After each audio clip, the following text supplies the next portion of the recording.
moltes gràcies per haver acceptat la crida del Tempir. Gràcies per acompanyar-nos en aquesta cita. Coneixerem les trajectòries públiques d'una persona i de dues entitats que han destacat per dur a terme una tasca inclusiva i propositiva per a cohesionar lingüísticament i territorial el nostre país en 3 àmbits diferents: Elx, el Migjorn Valencià i el País Valencià.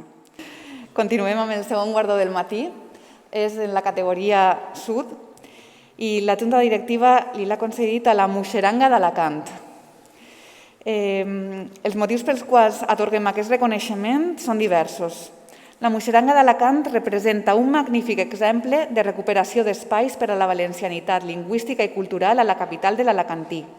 Un tret identitari de la Muixeranga d'Alacant és el seu compromís ferm amb moviments i causes socials ben diversos, que abracen el feminisme, la diversitat afectivo-sexual, la lluita contra la violència de gènere, els drets humans, etc.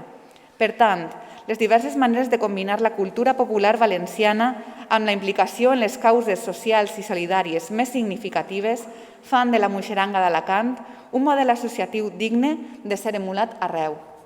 La Muixeranga d'Alacant s'ha convertit en el símbol identitari no sols de l'alacantí, sinó també del Migjorn Valencià per la manera com ha recuperat el nostre patrimoni festiu i cultural.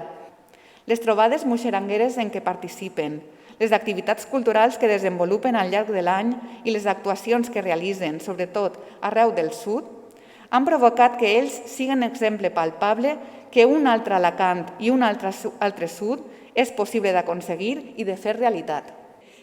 Lliura el guardó a la Muixeranga d'Alacant Josep Enric Escribano, president del Tempir, i el recull Mònica Alonso, presidenta de la Muixeranga d'Alacant.